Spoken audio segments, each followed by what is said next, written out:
السلام عليكم ورحمة الله وبركاته. قبل لا نبدي الفيديو مالتنا نقول بسم الله ما شاء الله، اللهم صل على محمد وآل محمد. إذا ما مصلين على محمد وآل محمد اليوم أتمنى تعطرون أفواهكم بالصلاة على محمد وآل محمد. طبعا اليوم شو راح أسوي؟ راح أسوي مرقة باذنجان العراقي، المرقة اللي ما بها أي إضافات، هي مجرد مرقة باذنجان فارغة، لا بها لا لحم لا دجاج لا اكو بيهم يحطون هواي شغلات. طبعا لو غيرتوا بالمكونات مالها ما تصير مرقة باذنجان، تصير تبسي.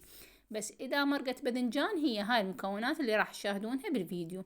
طبعا الباذنجان اول خطوة لنجاح مرقة الباذنجان لازم تقشرونه كل زين.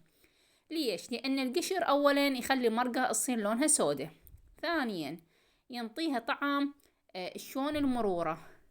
فهاي من نجاح مرقة الباذنجان، لأن أشوف هواي يعانون مرقة الباذنجان ويقول لك ما تصير عندنا طيبة وما يستلذون بيها.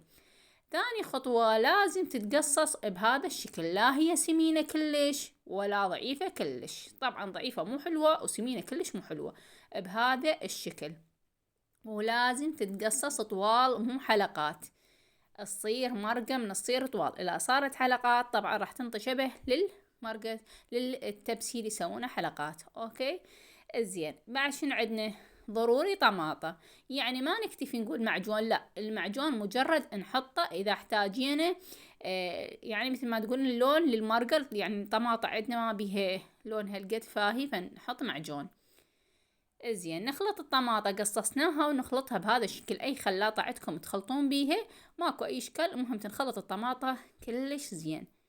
من بعدها نحط زيت ونخليه يحمى حتى نجي نقلي الباذنجان بهذا الشكل. طبعا ملحناه، غسلناه ملحناه ونقلي. ثالث خطوة القلي مالته يكون ما يحترق يصير اسود ولا هو ما مستوي، يكون يعني مجرد يستوي من كل الاتجاهات بس ما محترق.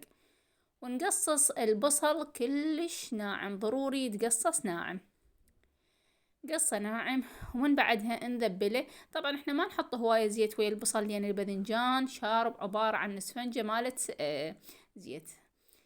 ضروري ويا الماء التمن الابيض سويته بزل. ليش؟ لانه هواية المرقة بيها دهن، خليت شوي زيت لان بعدين الباذنجان كله زيت، فراح مثل ما تقولون راح يذبها على المرقة. انحمست هنا الطماطة، اجي اخلي معجون حسب مقدار الطماطة والباذنجان عندي. طبعا الكار اختياري، انا احب ان اضيف كاري او بهارات انتم تحبونها دائما تستخدمونها، هذا الشي اختياري. شوفوا مقلي بهذا الشكل، ما محترق ولا انه هو ما مستوي.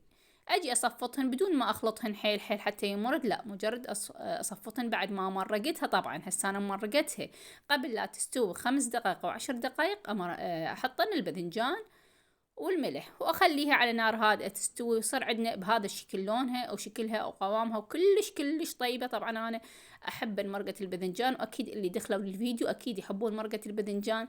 وسويت لكم فيديو قصير حتى لا اخذ من وقتكم هواية، مجرد اختصرت لكم الاشياء اللي النجاح لمرقة الباذنجان، واكيد الكميات انتم تحددونها.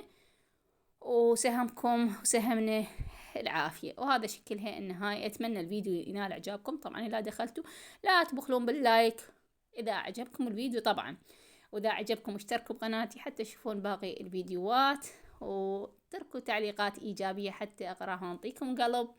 وحبايب قلبي هذا الفيديو مالتنا، أتمنى نال إعجابكم وما أطول وياكم دا أخذكم هواي بالسوالف. هذا شكلها.